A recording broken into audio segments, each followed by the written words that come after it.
Welcome to the Slammers podcast. That's right. No more weekly.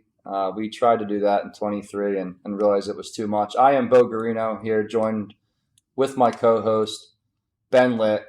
This is our first podcast of 24, turning the page of the new season. We're excited.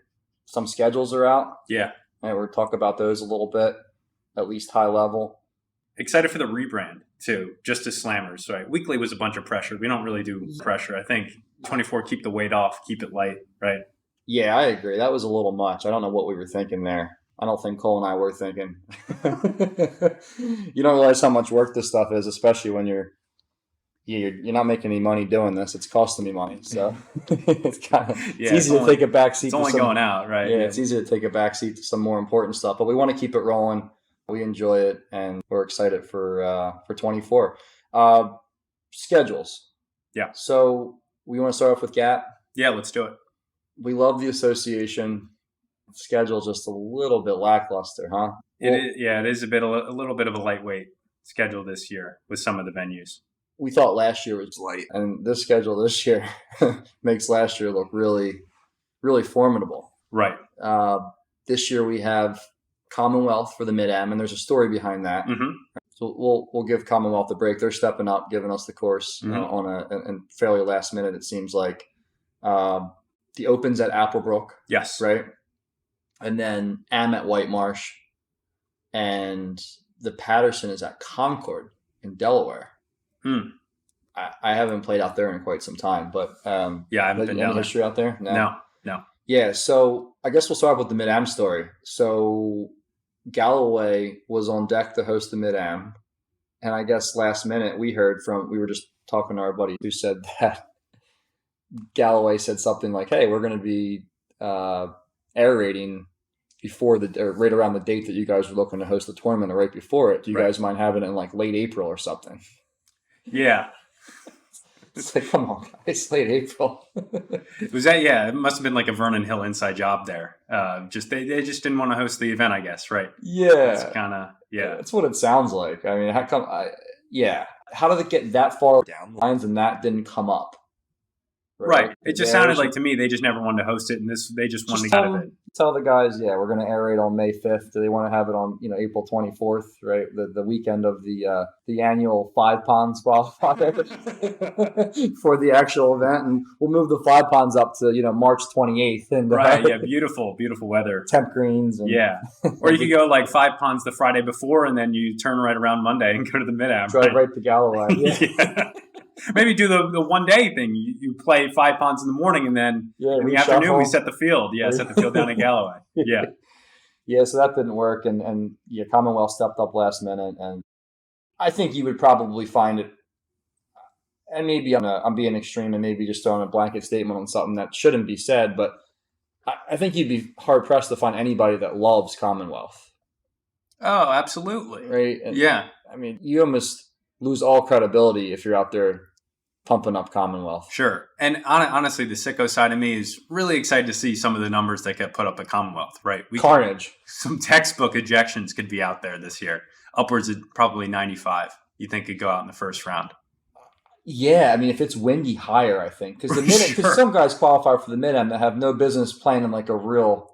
I mean, people sneak in there. Right? Sure, and we were talking about it offline. I've been one of them before. Sure, we all have. Yeah. Backdooring those things. But even in some of those qualifiers, you can get some places that are totally just cakewalks in terms of course setup. You can blow it anywhere. Like if they played the qualifier at Riverton, which is very generous off the tee, and then you got to go, you play well there, you qualify, you really fake it around Riverton, a place like that, right? And then you got to go to Commonwealth with just, I mean, some of those, if you're wild out there, you probably know where every stake is on the golf course at Commonwealth. Guy who goes from a 1-sleeve guy to a dozen guy at Commonwealth. Right. I mean, you would say the over-under, like somebody could legitimately lose like 10 or 11 balls out there. Right. On the Even on one hole, you could just go through a quick sleeve. Easily. Oh, yeah. And you can still be in the tournament because with the hazards, right, you get a couple in the pond, you take a couple, you can make it 9 or something with losing 2 or 3. Right. Yeah, that place, that's going to be really interesting to see. I mean, especially the time of the year it's at, because it's probably going to be windy. And the conditions are, it's probably going to be firm, a little bit of wind, like you said. We should definitely hang a line at the Slammer Sportsbook over under how many balls the champion played with over those 2 rounds. Maybe I don't think a clean sheet. Maybe somebody loses one would probably be your best bet. Real, you don't think a You clean think you sheet can play out the there? same ball? Yeah, somebody can play the same ball. If you just take a deep, right? People Some of the guys are good, people right? People are straight. Yeah, if it's windy, I would say somebody, maybe one creeps into a hazard. Right. A lot of car pass out, a lot of goofy stuff that could happen out there. No, you're right, though. People are just good, and we're not used to that. They had the Mid-Am at Commonwealth back in 2006. 148 won it. Holy shit. 71-77. Chris Lang. Oh my God. Chris Lang Sr. Yeah. 148. Isn't that incredible? Yeah.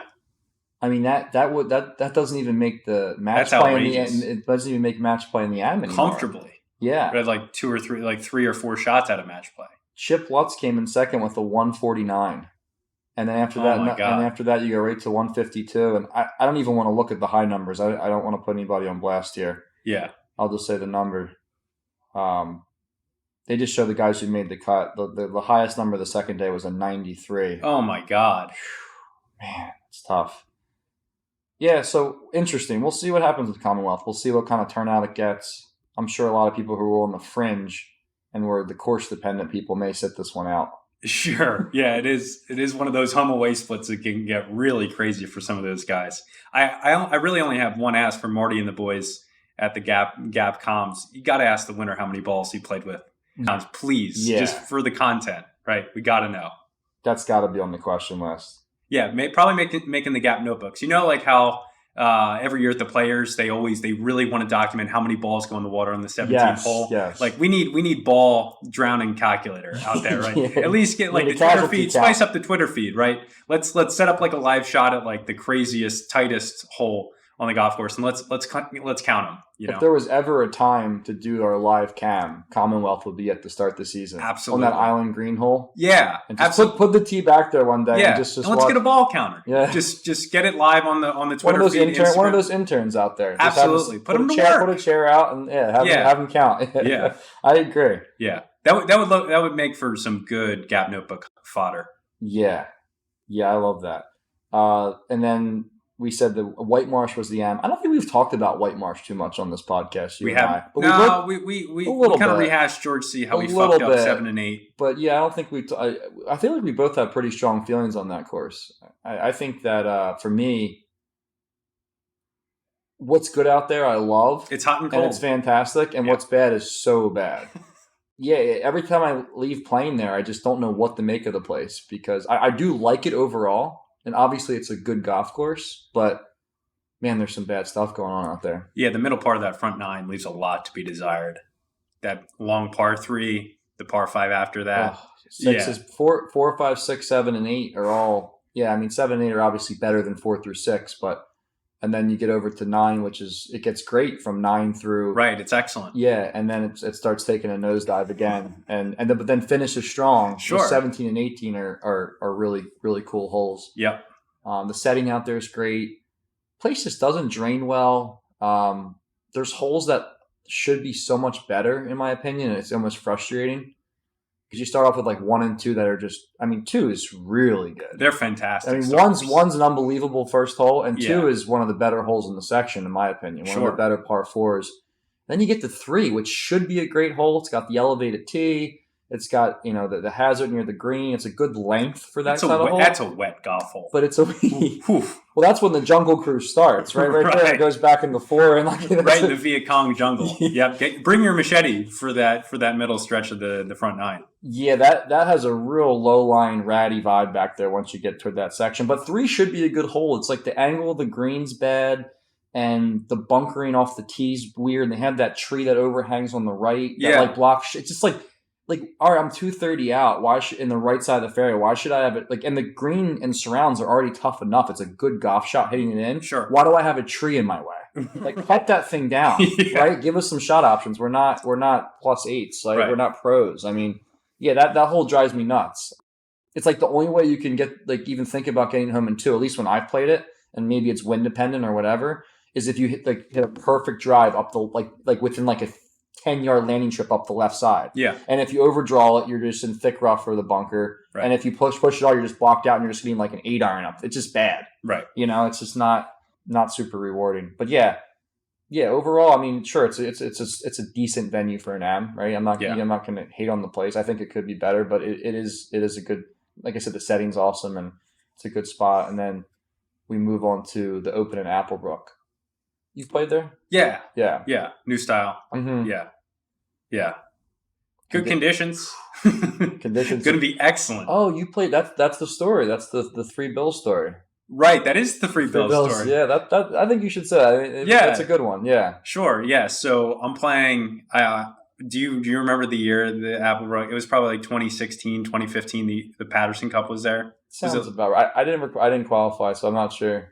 You didn't have the that was pleasure. the dark ages of my game, just in general. I wasn't playing as much. Sure. I wasn't following everything. I lose my time periods. Right. That sounds about right. That was kind of like out of high school and college when I was still kind of playing a bunch, so I was really riding that wave, and then it was just steadily way downhill after that. But so I was playing with Robbie Galbraith. Yeah, morning round, first round of the Patterson Cup there.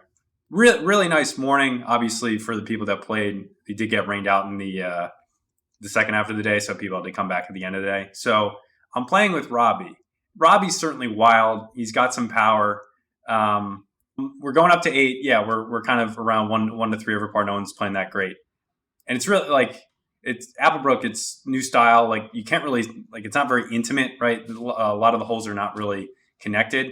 And Rob guns this one. We're down in the fairway. He's got like 301, right?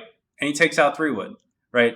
And Beau, I've never seen some dude take the biggest cut at this thing I've ever seen. He hits this 3-wood so hard, and you know, he gives it a little pimp step, right? He really loves this thing. Screw it. Yeah, you can tell this is like out of the window, right? It hits a few times. It was really firm that day, so hits up there, trickles onto the front edge, and it's pretty quiet out there in Malvern, Pennsylvania. Rob just starts screaming at the top of his lungs out there, 3 bills, motherfucker!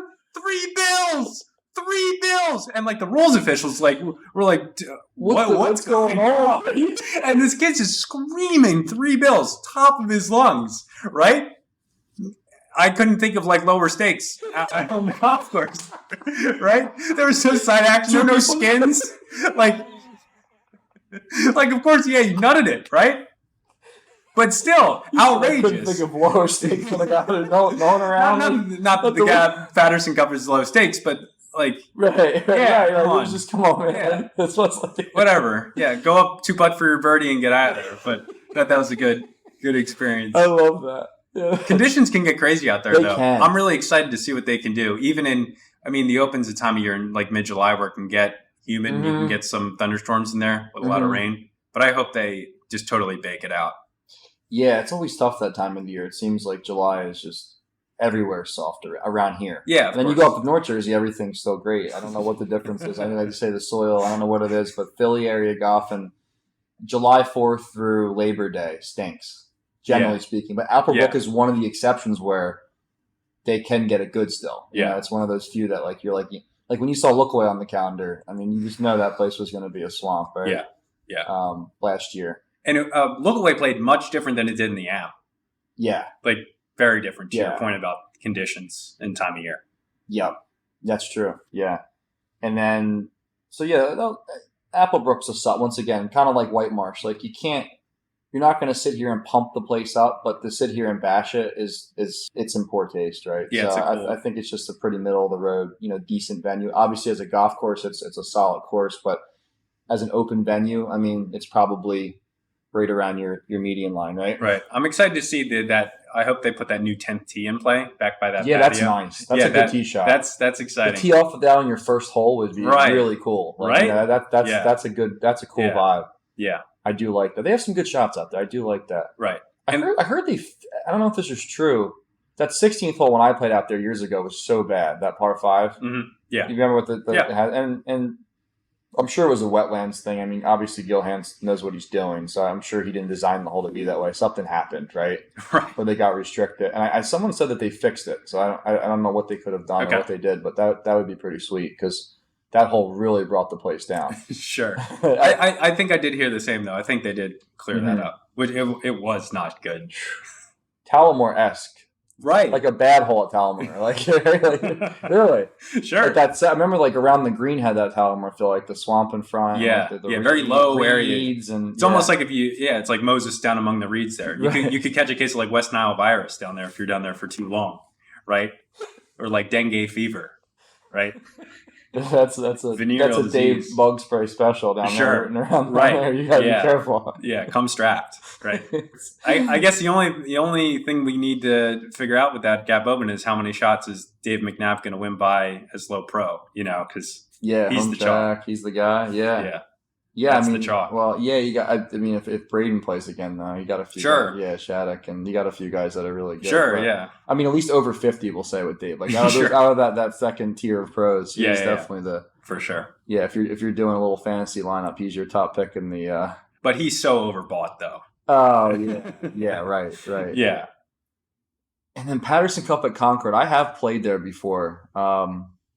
That's an interesting one. The greens out there when I played were really good. It's an interesting course. It's got some good holes. Got some bad holes. I don't know if I was out there 10 years ago. I'm assuming they fixed a lot of the bad out there. I always forget. I think they call it a Flynn. I could be wrong though. It doesn't feel like a Flynn to me. Quote unquote Flynn, like Torstell calls it a quote unquote Ross. Yeah. Sort of like one of those deals. Slap the name on it. Yeah, I do want to know that because I should know that one. I'm looking that up. I want to know this. Because it is a noteworthy enough course that you should probably have an idea if you claim that you're into architecture like I do. William Flynn. Yeah, it is a Flynn. I remember them. I remember that, and I just remember not. I didn't think it really felt like a Flynn, but what does that mean, right? I mean, he designed it in what? It says 1927. Any Renos? Right in the peak of his career. Not that I know of. I'm sure over the years they've done minor stuff, but nothing like super noteworthy. Right. Unless maybe over the last few years they have. For some reason, those Delaware courses seem to just stay under the radar. Not that I'm a big social media guy, but it even seems like there's just nothing that maybe I'm just not following the right pages, but I don't really see like a lot getting posted on those guys. It's coming to my feed. I'd agree. It seems like they're almost like a separate it's weird, you know. Has Wilmington done anything recently? I was out there last year, right before the BMW. Okay. And I don't know what they've done. That was the first time I ever played it, so I couldn't really compare it to when you guys played it. Right. But I think they took some trees out and stuff. And I'm sure they added some new tees for that tournament. Yeah, and they messed with the routing and stuff. It's a shame we can't get more stuff at that place, man. I mean, that place can host. It's almost too big of a course for a mid-am. You know, it's for a mid-am. I would say it's a little too big of a course. Yeah, I agree. Because it's not a course you want to play way up either. No. You know, it's a course you want to play kind of tipped, not completely tipped that wherever the pros played it, but you want to play it over 7,000 yards. It's a big course. It's pretty open. That Patterson Cup there that they had there 5 years ago was fantastic. The conditions, first class, yeah. Oh yeah. And I think that North course punches way above its weight class. I haven't played the North. In my opinion, yeah, it's a really fun course. Looks fun. Just looking at some of the sight line, look nice. Oh yeah, totally. It really gives me like the Canoe Brook South vibe. Like it's like definitely the second course, but it's definitely like legitimate. You know, solid. I think it's better than Canoe Brook South though. Yeah. Canoe Brook South is. It's wonky in spots. Yeah. There's a few. Yeah. There's a few that are really bad out there. Right around that snack shack out there, like that's that whole world. Like that whole the triangle right there with the par 3. Yeah. Oh my God, the par 5. That dog leg right. We might have to do a separate pod on that. Yeah. Remember that big dog? That's horrible. Yeah. All that. Yeah, I can't believe they play that in the U.S. sectional. U.S. Open sectional. I know. That's you get tour pros crazy. Out that place. I know. Holy moly. I know. And then, so Concord, I don't know. We'll see. I just, once again, not something that you're obviously crazy excited about, but something I also wouldn't bash either. It just seems like, the schedule would have been a lot better if they did a Galway for the mid-am. That would have really have boosted things a bit. It's tough. I mean, whenever you see Flynn doing a Northeast course, your expectations are really high. I know. It's like the quarterback for the Dallas Cowboys. Like they're just judged unfairly, based on the spotlight that's on them. So it's tough to live up to like the Huntington Valleys, the Rolling Greens, Philly Countries. It's true. Right. It's true. And you obviously back then you were super land dependent and, also based upon what they wanted to do with the golf course. Right. Right. So if the course isn't kept up with times, then no matter how good of a course it was back in 1920, it's probably not going to be a great course today. Right. Yeah, so I'd like to get back out there. That's when I would be excited to play again and see how well my memory serves me out there. Yep. Jersey schedule, on the other hand, heater. I think that this is the year for all the GAP listeners out there. You go get yourself a handicap at Mercer Oaks, and you sign up for some Jersey events this year. Right? Yeah, right down the door. This is the year to do it. Yeah, the Barbarians are at the gates, right? If you have some days off, limited days off of work, you're better off skipping the GAP Mid-Am and playing the Jersey Mid-Am and trying to make the Jersey. Yeah, of course. The Jersey Mid-Am's at Union League.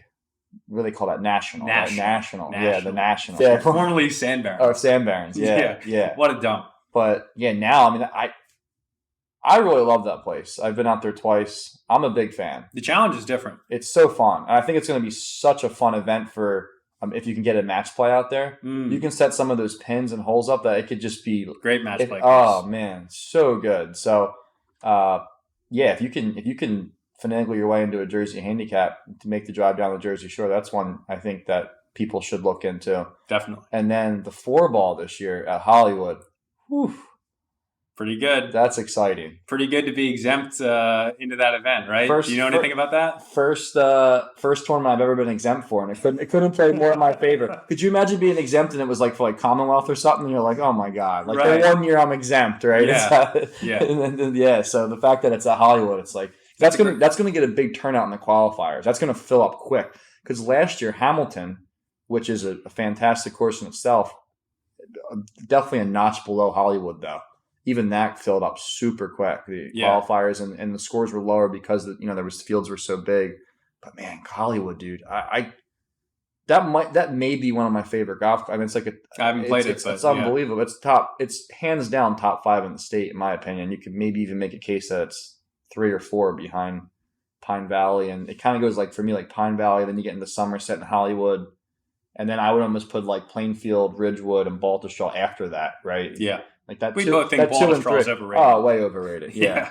But that 2 and 3 spot Hollywood's right there. So that's going to be really exciting. Another one that's not that far from Philly. Another one that if you sign up for a cap and you can play in that, go for it. And I think that one of the qualifiers is Woodcrest. Yeah. That's an interesting place. That like if the wind blows and they make it hard out there, you could conceivably get in at like 1 under or 2 under. I think even par. Yeah. I mean, you can't make birdies out there. You could just sit out if you don't have game and it's completely. You could be on your game and get shut out. Yeah, you can have 2 guys that are really good, solid, like +2 players, and they can go out and make 14 pars each and 4 bogeys and shoot 2 or 3 over. Yeah, and play good. There are definitely a bunch of guys making 30 pars out there total between the 2 of them, right? That place ate me up so bad last year. I was such a chop fest. I don't think I could go back there. The wind was up though when you guys played, wasn't it? It was windy. It was like one of those like PCC weird +3 days or whatever. Yeah. Yeah, it was one of those weird windy summer afternoons, like really windy. Like and I don't know, just like the 10. It was like blowing like 20. And Woodcrest has a history of that, tricking it up. They had that U.S. Open local there a while back where they had like the rough at like whatever 7 inches or something crazy. The fairways are so narrow. I mean, it's like hitting balls down the 130. And when it gets windy and firm, like the fair, you can't hit them. You can't even hit them, right? And a lot of them are canted. Like right, they are all canted, the 10th hole. Like you can't even really hit that fairway unless you draw one up and like it's just there's too much. Yeah, it's like an airplane strip at a 45-degree angle. Yeah, no chance. Exactly. Yeah, you're not even looking at the fairway. You're just trying to keep it within the tree lines and right. That place is really hard. I don't want to go off a small sample size, but I left leaving there last year saying this place is just too hard for me right now. I got to get better. Like I'm not ready for this place. Yeah, I just got eaten up. It's a good. I love that as a qualifying spot for a 4-ball. I think that's pretty good. Yeah. Well, because you're local. You know the course. And, not even located. You figure if you make 2 birdies, you've done your job. Yeah, like if as an individual, if I can just get two putts to fall, I'm ahead of the field, right? Like maybe even well ahead. Like you can get 4 birdies as a team. That's really good out there. And then Forest Hills, the Am, which is just never played there, but I've heard it's a pretty pedestrian course. And then the Open at Plainfield, banger, incredible. Yeah, that you don't have to really say much. That name sells itself. Yep. So Is that 3 rounds? Stroke play? Medal play? Or, yes. Yeah. Yep. 3 rounds. Cut after 3 36. days. Cut after 30. No 36 in there. It's 18, 18, 18. No. Cut after 36. Cut though. after 36. Yeah. That's correct. Worthy champion.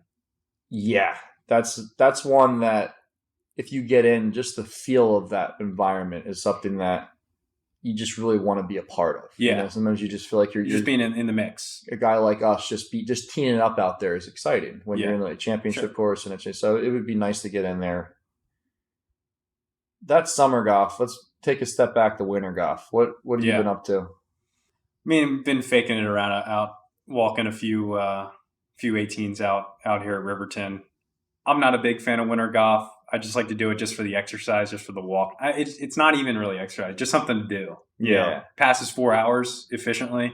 You know, better than changes the mindset a bit. It's good for the head, if anything. Other than that, I'm with you. Like, it almost draws on like past happy memories of of golf. Right. Like it almost like gives you a little dose of like it's like nostalgic. Almost right.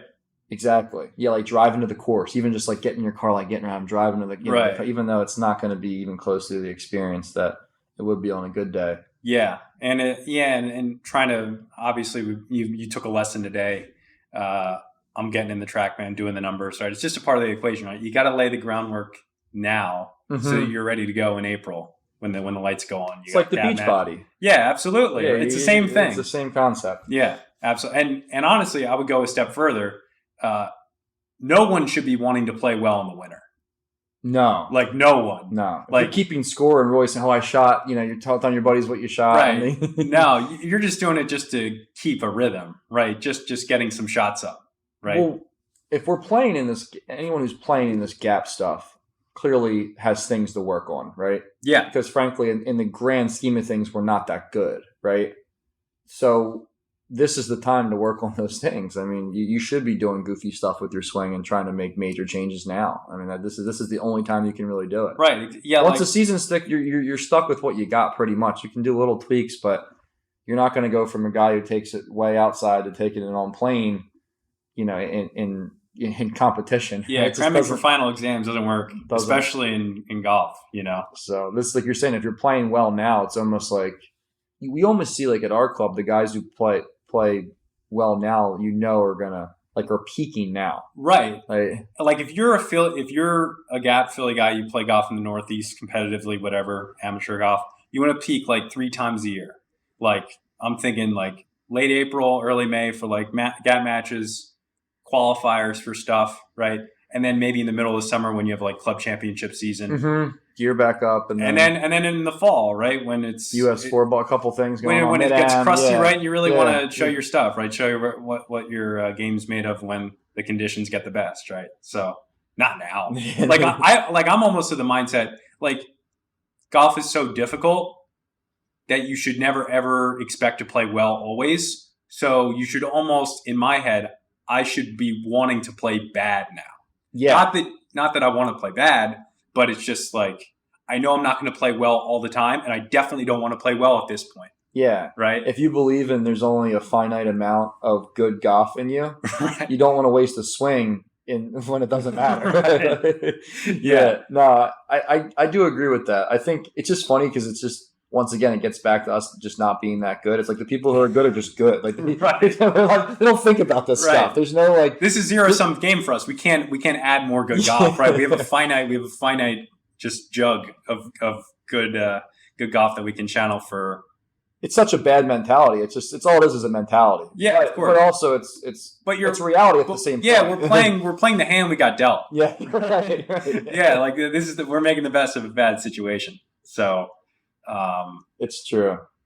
It's sad but true. And I want to break free to get to that next point. And that's kind of like going forward for this year. Do you have any resolutions in your game that you're going to really, anything you've thought about? I think it's always nice having this break because you can really reflect back more once you remove yourself from the heat of the battle and you're playing all these tournaments and then you take a step back and you go, what major changes can I really make this year? Yeah, I think like we were saying about peaking, I kind of want to be more mindful of like when when is the time to really ramp up and be good, versus like when are the times that like I'm not going to be good? Because I feel like and probably you feel the same. You'll get in a rut if you get up to the first tee every time and you try to play the same. Like everything is 100% go, go, go. Yeah. Right? You can't. It's too much. Yeah, it's unsustainable for guys like us. You got to get the dial out. Right. Yeah, and I kind of want to be more because even like pros are like trying to peak for 4 times a year for the majors. Right? They do it. Why can't we aspire to do the similar thing? You only have so much energy. And if you, it's an energy thing more than like a mechanical thing. And as you get older and as you have other stuff juggling on, you can't come to the course every time and expect to have 100% concentration and commitment to golf. Like there's some days that are just going to be fun days where you just don't care and you just hit the ball around. And that's fun. That's fine. But there's nothing wrong with that. But you don't want those days, the week before your club championship or like the week before the Philly Mid-Am or whatever. Like you said, you got to pick your spots where you can kind of take a breather. Yeah. And then you just got to be aware. Yeah. Right. Yeah, it's true. Yeah. What about you? What would be a resolution on your end? I think the biggest thing for me that finally clicked in spots last year was, and this is, I really just want to get more consistent at this year, is just the communication, the line of communication from my mind to my body. When I played good last year, right, in the tournaments where it really clicked, I had a clear, concise objective of what I was trying to accomplish in my mind. And my mind would communicate it to my body, and I would just like put all my energy toward accomplishing that objective. Yeah. But the days that I sucked, it's either I have one or two things.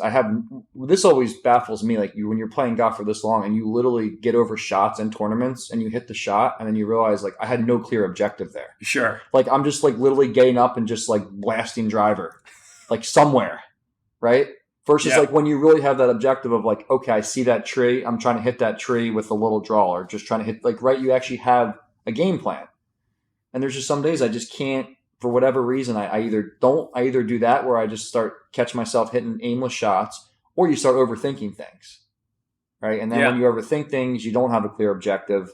When you don't have a clear objective, you can't communicate effectively to your body and you put uncommitted swings and you suck. Right. Yeah.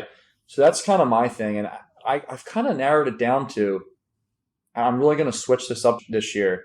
I've always been a PM qualifier guy, right? Okay. And last year, every single good golf round I had last year was a morning round.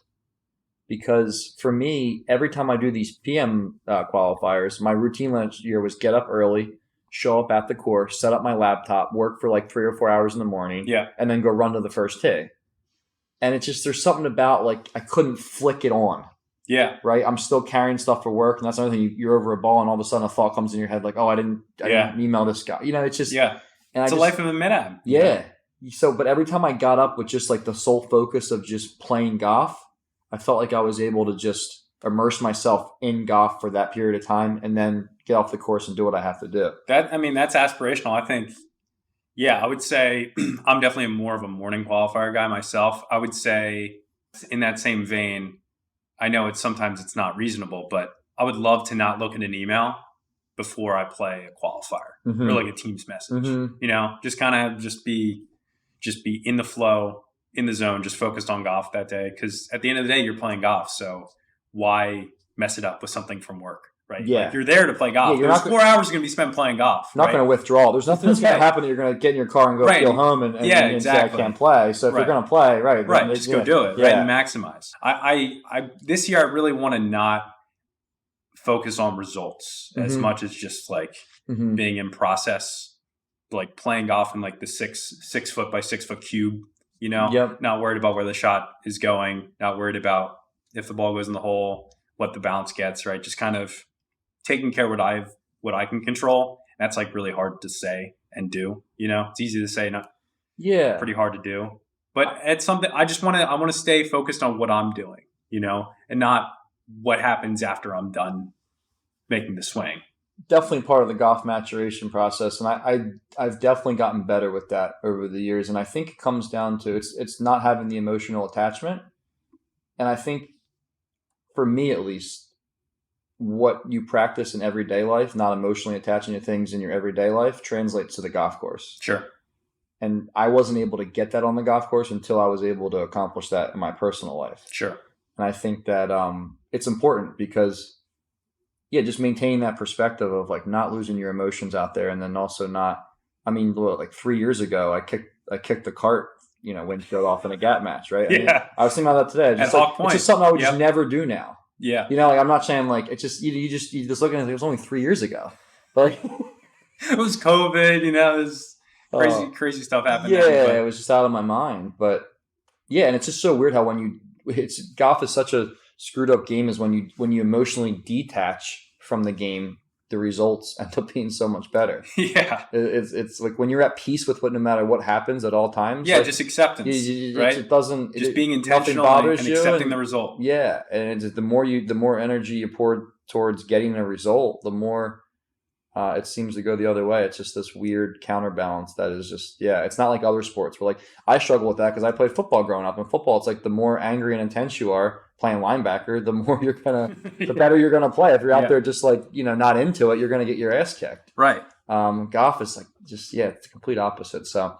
I think that's good. I think the mental maturation process is really the fun part about golf, especially as you get older. And it's fun being in a moment where you're like, hey, I would have been really nervous in this moment because I was so attached to the result, and now I'm not, right? Or yeah, just do what you got to do. Or hey, I was in this moment, I would have kicked the cart window off, right? And now I just put my club back in my bag and go hit the next shot. Or, I planted my clubs in a few cacti in Arizona, out there, right? I was getting, and I was getting all scraped up too. I was paying for it in real time too. Yeah. Don't want to go back to that. You need the cart windshield off. You need the cacti to really reflect and say, like, I got to get better as a person. Right? I mean, really simple as that. Do better.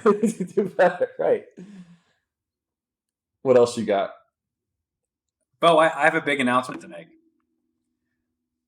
I'm getting back on the campaign trail. I'm hereby opening my campaign for a 4-ball partner this year. We're getting back to the battleground states, the Pennsylvanias, the Rust Belt, Ohio. Our poll numbers look good in New Hampshire. I'm getting back on the campaign trail this year. A lot of donors from the PAC, some of the political action committees. It's going to be a good run. We have a lot of great candidates in the race. I just hope I can really make it out and not do a Jeb Bush, spend a bunch of money, or Bloomberg, right? Spend a bunch of money and not then, even run. Yeah, not even buy a tournament. So I'm on the campaign trail. Honestly, it's not much of a campaign. It's more like a suitor. I need to attract anyone to play with me in some of these events. It's certainly tough. I bring a lot of baggage, some horrific results in the past couple of years. You just got to show them your TrackMan numbers. We were just sitting on the TrackMan. Right. That looks pretty good right now. Yeah, if only they could play like football games on a spreadsheet too, we'd be a lot richer men. Yeah. It's going to be fun. Applications are welcome. I have really low standards for a partner this year, given the track record. It's like you're like that running back who's on his third deal. He's just trying to find a home at this point. Right. Like, yeah. I'm doing merchant work at this point. I might slide in for a third down if I'm good at pass protection. But other than that, I mean, I'm just ring chasing at this point. Right. Yeah. That's really it's like Dalvin Cook got picked up by the Ravens today. That's really where I'm at. Right. I'm a carcass on the side of the road. I need to get picked up by something, right? But you want to play, though. But I want to play. I want to compete. I'm putting in the work, right? Yeah, I'm trying to get a good comparison. You're almost like a a Rudy Gay of sorts, right? Like when Rudy Gay was in that transition, right? Like he went down over to. He was everywhere: San Antonio, Memphis. But like if he was on a good team, he wouldn't have played. Is my point. Right. He's a 7 on a real lineup. Team. Yeah, right. He might be the 3 on any given night, on like the Pistons or like a sleepy Charlotte or something. Yeah. Right. He might be still jacking 15 shots a game or whatever. But yeah, no, shit, you need a home. You need a home for your game. You got to prove yourself again. So then you can kind of get to that next level and say, hey, I can get a plus handicap again as a partner. Right. Yeah. I got to earn that. To prove it year. Yeah. So yeah, that's tough, man. I don't know. What are you thinking? Who do you got? I don't know. I mean, I'm an open book, right? I'm taking calls from anyone. I'll take a call from anyone. Yeah, I'm gonna throw your number out here and see. Shoot your resume. Yeah, hit the Slammers voicemail box for 4-ball applications. That is tough though, because this is a good 4-ball. You're obviously with Hollywood, with something you got to sign up for. Even if you get somebody who stinks, like you almost you have to give it a go. Sure. Yeah, it's it'll be difficult because I think I'm trying to think. Did I play 3? Did we play 2 4-ball events last year? because I played the Jersey Canoe four ball, Canoe Brook. Oh fuck, I forgot about Canoe Brook. Oh, and then the four and then ball, the US four ball. US four ball, yeah, 0. yeah. 2 birdies maybe in those 3 events, and one of them was a cancel out. It was a near albatross, but a cancel out too. So no credit. So one unique birdie for a better ball team. So if you're in the market for something like that, I could be your guy. Right? If you want a T45 at one of these things, you know where to find me. I'm sure there's another guy who's going through a tough breakup right now. You guys could be a match made in heaven. You know, right? It's like, you both need a rebound. Yeah, a reclamation project, if you will. Right. We both kind of embody that. Like, hey, well, this is like we suck, but we're not going to suck. We're not going to suck anymore. Right. This is a new year, a new team, a new vibe, and then here comes the qualifier at Woodcrest. Yeah. Oh, Woodcrest. That's a nightmare, too. Talk about a tough one. If you're coming off one birdie in your whatever 72 holes or whatever it's been, talk about a tough one to get going at. I know. I mean, that's a place that's really hard to vibe out. You have to have walking that place in April or whatever. That qualifier will probably be late April because the tournament's first week of May. Oh, so that'll be like an April 20th qualifier. Okay. So holy shit. Yeah, that's all-time low vibes. My game is so bad at that point in the season too, and I'm trying to improve on that by putting in the work here in the winter. But that first GAP match, my game is horrific. What Every about year yours? for that? I don't know. I'm weird. I've realized the last couple of years my game's been good in April and May, and then I just like June I've just been horrible in for some reason. Really? Best 5 time of the year, best weather, best conditions, and the last 2 Junes I've been really flatlined. I mean, last June I just disappeared. That's true. Yeah, so I had that good good 4-ball performance and thought it was going to be like. You blew your wad, but then you cashed in at the club championship. Yeah, but that's what I'm saying. I had a 6-week dark period where it was like the guy literally couldn't break 80. I don't think I broke 80 for like 6 straight weeks. I'm dead serious. Like, yeah, you were an ATM that month. Yeah. And then all of a sudden, I flipped it back on, and all of a sudden I got the flip back on. Right. Squared back up. Yeah.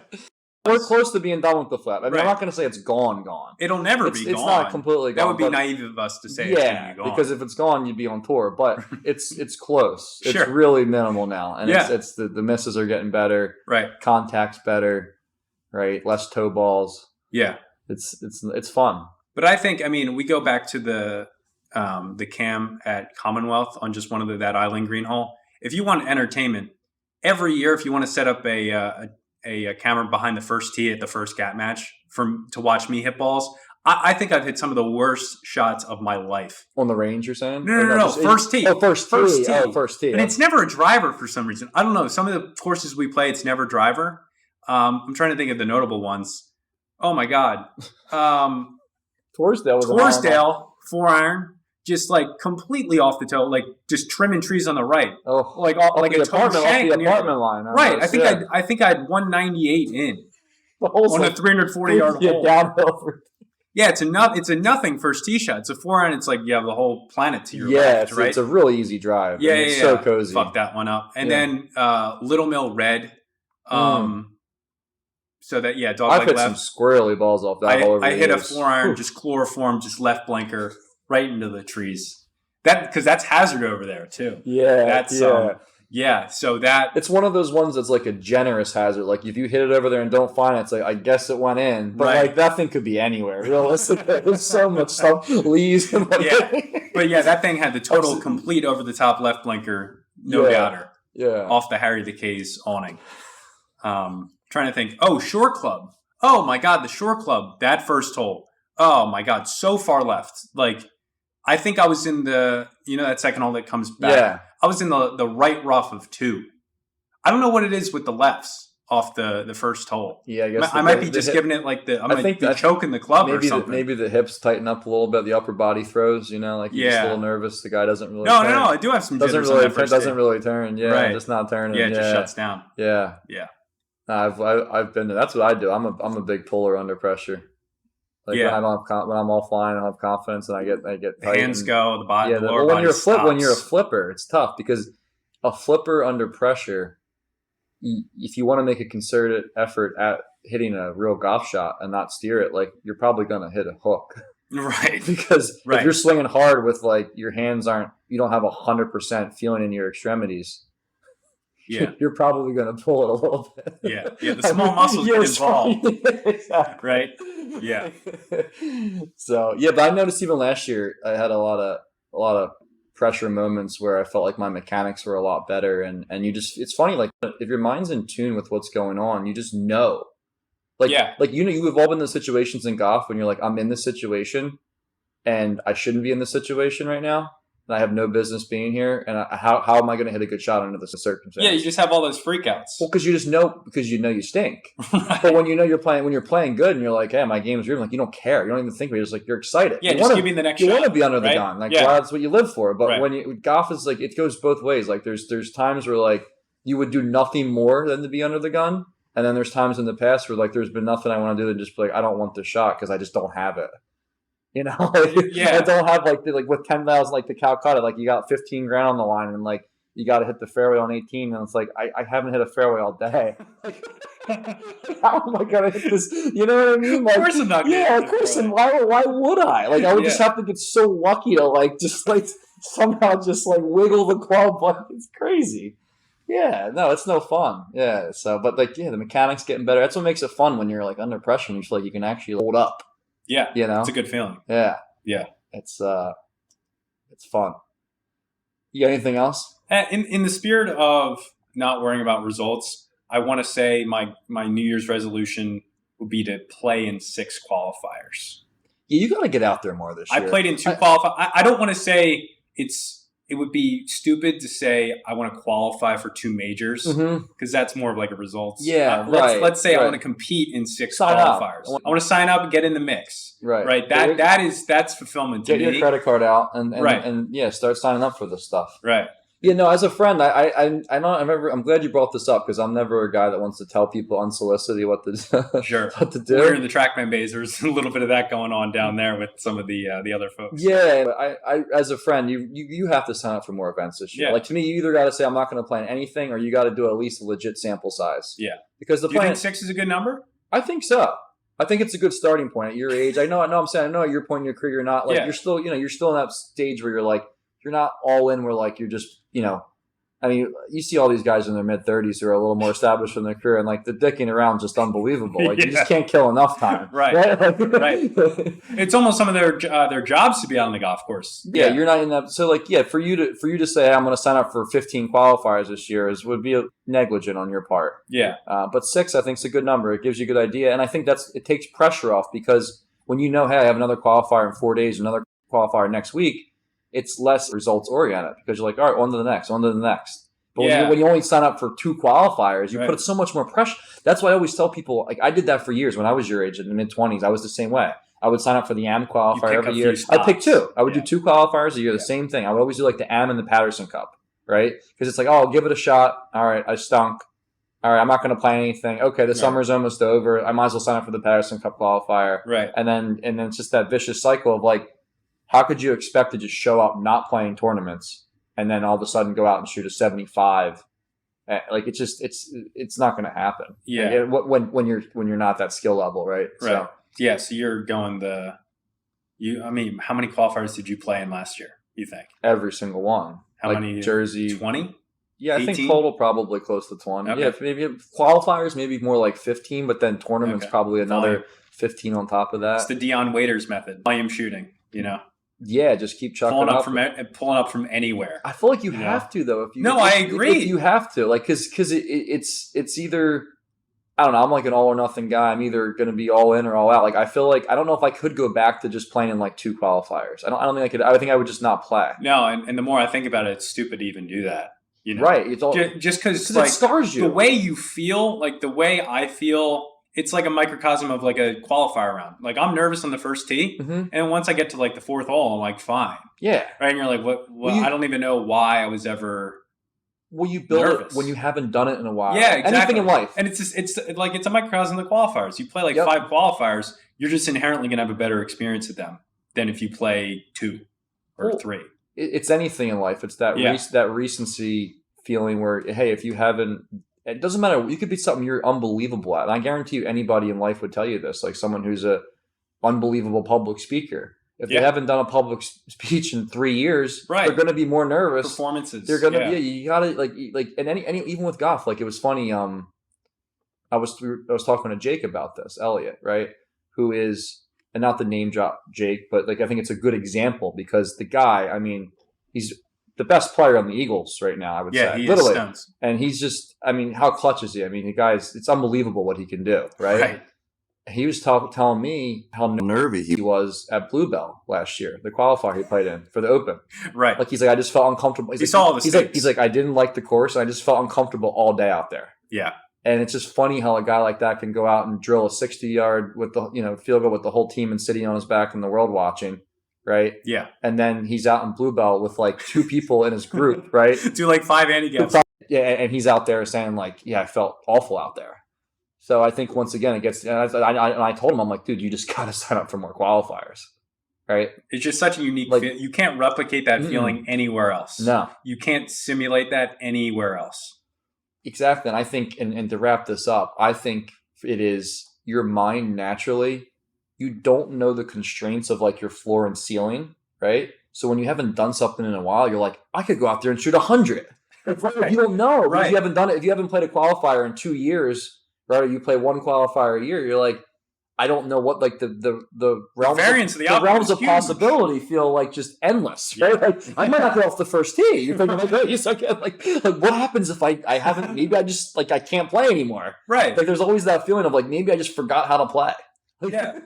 And if you haven't done it in a while. And I think I can speak for myself, maybe for you, but first hole Riverton, the club championship qualifier, I see an out of bounds stake on the left. Only time all year you see it. Right. Like the rest of the year, anything else. We pace it down there to like 80 yards, throw a wedge on the green and whatever, make 4. Yeah, right? No, I know. But yeah, you see it and you're like, oh shit, I better don't hit a left, there's a stake over there. Don't hit it off the path right. Yeah, no. There's just so many weird things that happen, right? I know. It's funny you say that because I always feel like the qualifiers for the club championship are always the most nervy because it's the only tournament of the year that I go into with like just don't make a number. No-win proposition. Don't make a disaster. Just don't make a disaster. And you naturally have that little bit of, you're just a little more conservative. Sure. And the rest of the year you don't have that luxury. Like if I'm playing a qualifier at Riverton. Like when we played that M qualifier out here, our open qualifier, I didn't look at the stakes on one. I'm like, I got to go out and shoot 73. Right. I'm not go get it. There's no steering. There's no like playing. I can't afford. No, I can't afford to. Yeah, but with the club championship, and the cut's going to be 80. You're like, the only way I shoot 80 is if I hit it out of bounds on 1, I hit it out of bounds on 7. Right? Like it's the bad conservative. It's not like the fairways and greens. No, it's not like, hey, let me just take a driver now and hit and aim center and just lay back a little bit. Right. It's the let me just leave the driver a little more open. Like the impact, right. It's just like on 11, just bailing out in the bunker left and like making a bad four. It's so bad. Yeah. That stuff. I'm like I said, honestly, I'm done with that. I flipped the page on that mindset like 2 or 3 years ago. Except for the qualifiers for club championship, always like because we're calculated, and you just know the only way I don't get in is if I go in with this crazy mindset where I'm just trying to do like crazy stuff, and I'm like, what am I doing out here? Right, I never do that anyway. I can take woods out of my bag and shoot less than 80 out here. Like really, like you're right. Like, it's just so silly. Yeah. So, all right, I think that's all we got for now. Right, we chopped it up a bit. We kept the momentum going. Keep us carrying through this winter season. Yeah. Yeah, excited to play some winter golf. Not too much though, just because there's a big ramp up, for spring golf. It's just we're just trying to get our ROI back on this expensive membership here too. That's that's another factor. Yeah, just whatever we can do to decrease the per round dollars per. It just feels good. Yep, coming out here walking for nothing and it's nice. Yeah. Got a couple good interviews lined up coming up in the next month or two. I'm excited about. So we'll see. Hopefully they come through. But the 2 of them I'm really, really pumped about. I think it'll be some good stories. Other than that, thanks as always for listening, and we'll catch up with you guys soon. Thanks, guys.